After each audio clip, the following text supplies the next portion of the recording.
Bueno, hola chicos, ¿cómo están? Hoy vamos a ver un tema que trabajamos ya el año pasado y tiene que ver con el patrón respiratorio. El año pasado vimos dentro de lo que es el proceso de cuidado enfermero, las necesidades básicas, y dentro de las necesidades básicas una de ellas tiene que ver con la oxigenación, y hoy vamos a ver específicamente patrón respiratorio. Nuestra materia es cuidados del adulto y del adulto mayor, así que vamos a hablar específicamente en esta etapa.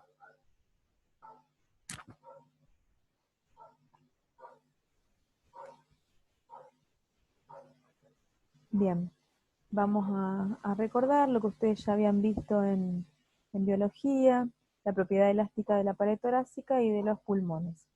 La satisfacción de la demanda energética y metabólica de los tejidos, recordemos que involucra una gran cantidad y complejidad de procesos por los cuales los organismos superiores, y entre ellos los seres humanos, extraen oxígeno e incorporan dióxido de carbono al medio gaseoso en el que se encuentran. Este proceso, si ustedes recuerdan, se conoce como el intercambio gaseoso y se compone de algunas etapas que ya vamos a ver. Ver que la inspiración, ven en la placa, es siempre es un movimiento activo, por eso se requiere de energía para poder realizarse, y la expiración en general es un movimiento pasivo. Recordar cómo está constituido el pulmón y las capas, y que el pulmón tiene propiedades mecánicas que lo caracterizan, como por ejemplo la elasticidad, es decir, el pulmón tiene la capacidad de distenderse, depende de las propiedades elásticas de las estructuras del sistema respiratorio que tenga, y por definición, elasticidad tiene que ver con la propiedad de un cuerpo a volver a la posición inicial después de haber sido deformado. En el sistema respiratorio se cuantifica como el cambio de presión en relación al cambio de la presión que ha sido ejercida, ¿sí? También otra propiedad mecánica que tiene el pulmón es la viscosidad. Y la viscosidad depende de la fricción interna de un medio fluido, es decir, entre el tejido pulmonar y el gas que circula por las vías aéreas. En el sistema respiratorio se puede cuantificar como el cambio de presión en relación al flujo aéreo que contiene. También otra propiedad mecánica es la tensión superficial. Y la tensión superficial está producida por las fuerzas cohesivas de las moléculas en la superficie de un fluido y de la capa de la superficie alveolar. Estas fuerzas dependen de la curvatura de la superficie del flujo y de su composición. Y otra propiedad también mecánica tiene que ver con la histéresis, que es el fenómeno por el que el efecto de una fuerza persiste más de lo que dura la misma fuerza, ¿sí? Esto es importante recordarlo, verlo si no lo vimos, porque entonces así vamos a poder comprender mejor cuando hay anomalías en el patrón respiratorio o en el sistema respiratorio. Otra cosa que es importante recordar, ¿sí?, son los volúmenes torácicos. Entonces, si nosotros recordamos cuál es el volumen pulmonar que posee una persona, y los principios fisiológicos que tiene, podemos hablar primero de volúmenes y capacidades. Y los principales volúmenes y capacidades, o suma de dos o más volúmenes, se pueden describir tranquilamente en esta imagen, ¿sí? El volumen corriente, que es este que está acá en el medio, o volumen tidal, ¿sí?, si lo buscan también lo pueden encontrar de esta manera, es el volumen de gas que entra y sale de los pulmones en una respiración basal, ¿sí? El volumen de reserva inspiratoria, que es el que tenemos acá abajo, fíjense, el volumen de reserva inspiratoria representa el volumen adicional de gas que puede introducirse en los pulmones al realizar una inspiración máxima desde el volumen corriente, ¿sí? El volumen de reserva expiratoria es el volumen de gas adicional que puede exhalarse en el pulmón tras respirar a volumen corriente. Y el volumen residual compone o corresponde al volumen de gas que pertenece o que permanece, dentro del pulmón tras una expiración forzada máxima, ¿sí? Es cuando sacamos toda la cantidad de aire, hacemos una expiración forzada y sacamos toda esa cantidad de aire que tenemos adentro del pulmón. Este volumen corriente siempre es muy importante recordarlo. ¿Por qué? Porque cuando veamos lo que es ventilación invasiva o no invasiva, vamos a ver que es uno de los datos que tienen que tener en cuenta para cuando se hace el seteo del respirador. Vemos cuál es la capacidad pulmonar y el volumen corriente de acuerdo al peso del paciente para poder poner los parámetros en un ventilador mecánico. Habíamos hablado de que el intercambio gaseoso se producía a través de ciertos procesos. Y dentro de estos procesos, tenemos la ventilación, que es el ingreso de aire a los pulmones, y la salida de este aire a la atmósfera, ¿sí? Ingresa el aire con oxígeno y sale con dióxido de carbono. También tenemos el proceso de difusión, que es la transferencia de gases de la fase gaseosa a la fase líquida. ¿Cómo sería esto? Entre el aire, la sangre, el alvéolo y los capilares. Después tenemos la relación ventilación-flujo sanguíneo pulmonar, ¿sí? Esta relación que tenemos acá tiene que ver con la vasoconstricción hipoxémica y la broncoconstricción hipocápnica. También tenemos el flujo sanguíneo pulmonar, que está modificado por factores pulmonares y extrapulmonares, que lo vamos a ver un poquito más adelante. El transporte de gases en sangre, que está acá, ¿sí? Transporte de gases en sangre, y luego la transferencia de gases de la sangre hacia la célula de los tejidos. Además, también vamos a tener la utilización de oxígeno y generación de dióxido de carbono en las células, que es lo que llamaríamos la respiración celular propiamente dicha. Nosotros vamos a hacer en la clase de hoy una diferencia que tiene que ver con cuál es la diferencia que encontramos entre lo que es insuficiencia respiratoria y dificultad respiratoria. ¿Por qué? Porque muchas veces se confunden estos términos y pensamos que es lo mismo hablar o tratar una cosa que la otra. Entonces, como vemos acá en la placa, primero que la insuficiencia respiratoria habla del aumento del trabajo respiratorio que puede llegar a tener el paciente, la incapacidad de mantener tensiones gaseosas normales en sangre con desarrollo de hipoxemia y acidosis como consecuencia de la retención de CO2 que puede llegar a tener el paciente. Y acá yo le hago una aclaración específica en niños, si bien estamos en la parte de adulto, pero en niños, ¿por qué? Porque la insuficiencia respiratoria o el paro respiratorio en el paciente pediátrico siempre está asociado a las patologías respiratorias. Por eso se lo puse. Y que además existe una clasificación según el patrón ventilatorio, y entonces podemos encontrar alteración de la función ventilatoria de tipo obstructiva, de tipo restrictiva, o alteración en la función ventilatoria mixta, que puede ser obstructiva y restrictiva. La insuficiencia respiratoria aguda se puede clasificar de acuerdo con el principal componente de los gases en sangre arterial alterado. Por ejemplo, tenemos la insuficiencia respiratoria aguda de tipo 1 o hipoxémica, que está caracterizada por una presión arterial de oxígeno menor a 60 milímetros de mercurio, con una presión arterial de CO2 normal o baja. Y después tenemos la insuficiencia respiratoria aguda de tipo 2 o hipercápnica, caracterizada por la presión arterial de CO2 que es mayor a 50 milímetros de mercurio, por lo general asociada a una presión arterial de oxígeno disminuida, respirando aire ambiental, ¿sí? Este paciente va a estar respirando aire ambiental. La insuficiencia respiratoria aguda también tiene 3 categorías etiológicas principales: enfermedad pulmonar intrínseca y adquirida, trastorno de las vías respiratorias y disfunción neuromuscular. ¿Cuál sería el objetivo principal para tratar la insuficiencia respiratoria? Asegurar la respiración tisular, o sea, que haya una respiración tisular adecuada y que pueda haber una oxigenación de órganos y tejidos. Acá tenemos la fisiopatología de la insuficiencia respiratoria aguda, donde podemos encontrar que nuestro paciente puede generalmente va a haber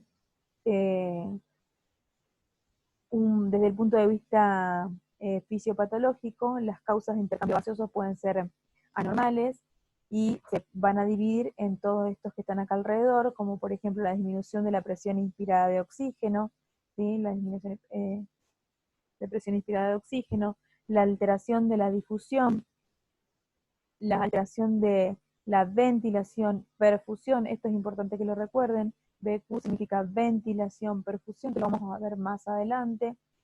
Cortocircuito, que un cortocircuito significa que puede haber un shunt que puede provocar en el paciente una sobrecarga, y entonces eso puede hacer que aumente la insuficiencia o dificultad respiratoria de nuestro paciente, y factores extrapulmonares que podrían estar afectando a nuestro paciente. Dentro de lo que es la hipoventilación alveolar, podemos decir que la incapacidad pulmonar para conseguir un volumen minuto capaz de mantener una presión de CO2 adecuada al metabolismo celular, ¿sí? Esto después lo vamos a ver con más detenimiento, pero es importante que ustedes vayan adquiriendo estos conceptos y puedan ir reteniéndolos de a poco. Porque yo les decía que la dificultad respiratoria y la insuficiencia respiratoria no eran lo mismo, porque para hablar de insuficiencia respiratoria estamos hablando de características que tiene el paciente y que además lo vamos a cotejar o lo vamos a confirmar con una gasometría arterial o con un laboratorio. Ese laboratorio va a ser indicativo de lo que le está pasando internamente al paciente. Entonces, podemos ver la clínica del paciente, podemos ver cómo llega el paciente, cómo nos ingresa en la sala de guardia o cómo lo recibimos en la guardia, porque a lo mejor la descompensación hemodinámica del paciente la va sufriendo durante el periodo de nuestra guardia, y vamos a ver que el paciente empieza con mayor esfuerzo para poder respirar, la piel, la característica de la piel, la sudoración, cómo va a estar, el relleno capilar, que es muy importante, si está o no con algún aporte o soporte de oxígeno suplementario. Entonces, bien diferenciado, dificultad de insuficiencia respiratoria. Vamos a hablar ahora de dificultad respiratoria. Como dice aquí en la placa, la dificultad respiratoria es de necesidad de un mayor esfuerzo para conseguir una mejor ventilación pulmonar y oxigenación de los tejidos. Las causas pueden ser múltiples, desde infecciones, malformaciones, obstrucción por cuerpo extraño, intoxicaciones o enfermedades metabólicas, que podríamos nombrar un montón. Podríamos decir, por ejemplo, como enfermedad metabólica, una cetoacidosis, que el paciente va a empezar con un mayor esfuerzo para poder respirar, ¿sí? Y también podemos dividirla en dificultad respiratoria alta y baja. Cuando hablamos de alta, hablamos de la primera porción de la vía aérea y hablamos de alteraciones dentro de lo que son las fosas nasales, la rinofaringe, la orofaringe, la faringe y la tráquea, ¿sí? Es una porción de la tráquea específicamente. Y cuando hablamos de dificultad respiratoria baja, vamos a hablar desde el tercio medio de la tráquea hasta los alvéolos pulmonares, ¿sí? Todo lo que es la parte del tronco alvéolo pulmonar. Entonces, volvemos otra vez a hacer la aclaración. Entre insuficiencia respiratoria y dificultad respiratoria hay una gran diferencia y el tratamiento puede llegar a ser diferente para los pacientes. No es lo mismo hablar de insuficiencia respiratoria que de dificultad respiratoria, porque a lo mejor si yo soluciono el problema del paciente cuando me viene con una dificultad respiratoria, por ejemplo por la obstrucción por un cuerpo extraño, tuvo un atragantamiento, estaba comiendo, se tragó un pedazo de carne o algo que obstruyó la vía aérea. Una vez desobstruida la vía aérea, el paciente puede volver a la normalidad, recuperar su patrón respiratorio normal y no necesitar soporte de oxígeno. Ahora, si nuestro paciente empezó con una dificultad respiratoria, por ejemplo, volvamos al caso, por obstrucción por un cuerpo extraño. No pudimos retirarle el cuerpo extraño y entonces el paciente empieza a no poder oxigenar correctamente. La salud y la capacidad de oxigenación va a ir disminuyendo. Entonces nuestra paciente progresivamente podría entrar en una insuficiencia respiratoria porque no logramos sacarle ese cuerpo extraño, llevó un tiempo hasta que lo llevamos hasta el lugar y le hagan una atención y va a necesitar sí o sí a lo mejor que intervengan en esa vía aérea para poder retirar ese cuerpo extraño y a lo mejor sí acá vamos a necesitar oxígeno suplementario. Acá están los valores de gasometría arterial, esto lo vamos a ver después específicamente en una clase aparte, pero sí es importante tener en cuenta que, dentro de lo que es el equilibrio ácido-base, cuáles son los valores normales del pH entre 7,35 y 7,45, la PCO2, el bicarbonato, el estado de ácido básico, la CO2, sí conocer cuáles son los valores normales. ¿Por qué? Porque después voy a poder decir si mi paciente, o interpretar ese laboratorio y poder decir si mi paciente está con una acidosis respiratoria, una alcalosis metabólica, cualquiera de las combinaciones que pueda tener, y si está compensada, parcialmente compensada o descompensada. Otra cosa que es importante que tengan en cuenta es saber que la gasometría no solamente puede ser arterial, sino puede haber gasometría venosa, ¿sí? Que está acá en esta plaquita, donde tienen todos los valores, ¿sí? Que difieren de, fíjense, que van a diferir de lo que es la gasometría arterial.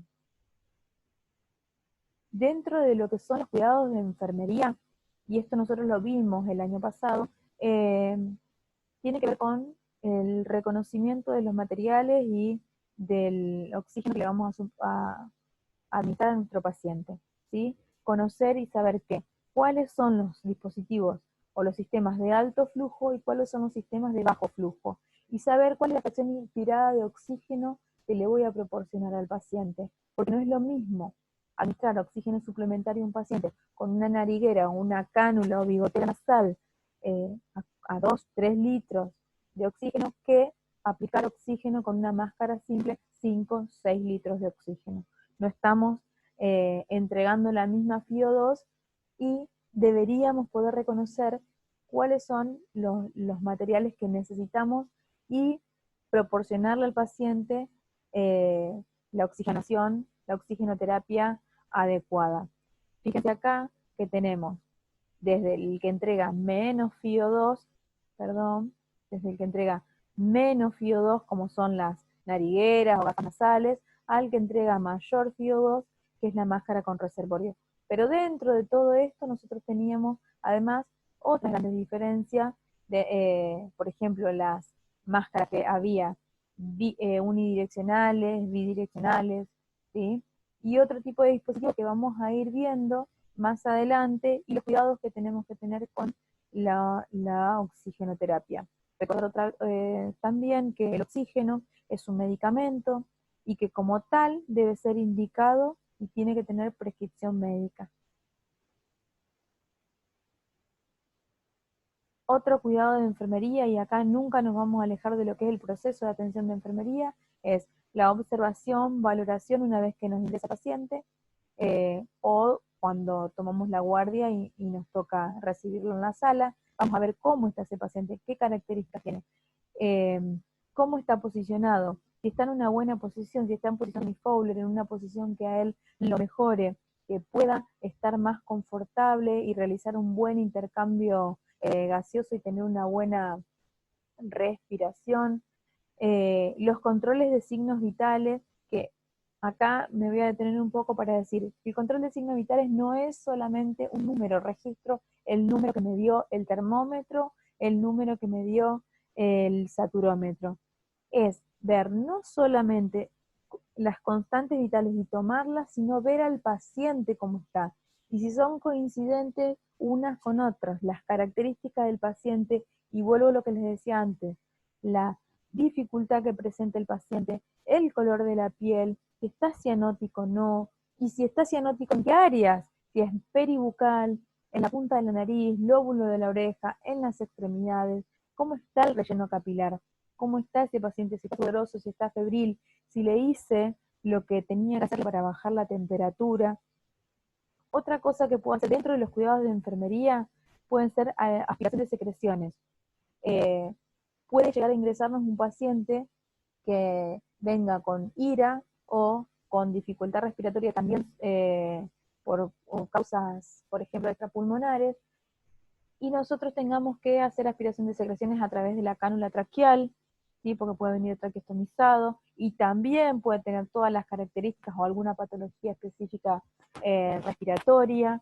Entonces vamos a tener que despejar y permeabilizar esta vía aérea a través de la aspiración de secreciones, ocultar al paciente y no ser enemigos del estetoscopio o del vía auricular. ¿Por qué? Porque ocultando al paciente en ambos hemicampos pulmonares, cotejando y comparando vértices y bases, voy a saber si el paciente puedo encontrarlo, que está con sibilancias, con rales, estertores, ¿sí? Puede haber hipoventilación de uno de los hemicampos pulmonares, y entonces sospechar de que nuestro paciente pueda llegar a tener alguna telectasia o alguna neumonía. Nosotros no hacemos diagnóstico médico, hacemos diagnósticos de enfermería, pero la ocultación del paciente también es una actividad, una acción de enfermería y no es una tarea dependiente, es una tarea independiente de enfermería. Aplicar los tratamientos como nebulización y aerosolterapia, siempre con prescripción médica porque son medicamentos, utilizarlos adecuadamente. Si hago una nebulización, me toca administrar una nebulización en un paciente, debo recordar que la máscara para nebulizar, la máscara y el dispositivo para nebulizar no es un dispositivo para hacer oxigenoterapia. ¿Por qué? Porque el dispositivo, el que contiene el líquido con el medicamento y la solución fisiológica para hacer la nebulización, una vez que termina la nebulización, ese espacio es un espacio muerto y es un espacio que puede llegar a concentrar CO2. Entonces, si mi paciente no estaba bien y además le puse una nebulización y lo dejé, y de esa nebulización, esa máscara o ese equipo para nebulizar, se lo dejo por un tiempo prolongado, porque total pienso que lo estoy oxigenando, lo que puedo hacer es que mi paciente o el paciente empiece a concentrar mayor cantidad de CO2 en ese espacio muerto que yo le dejé pensando que no iba a suceder nada. Entonces, termino de hacer la nebulización, retiro el equipo y le vuelvo a colocar el equipo de oxigenación suplementaria. La nariguera, la máscara con reservorio o la máscara simple, la de Venturi, el equipo que el paciente estuviera utilizando anteriormente.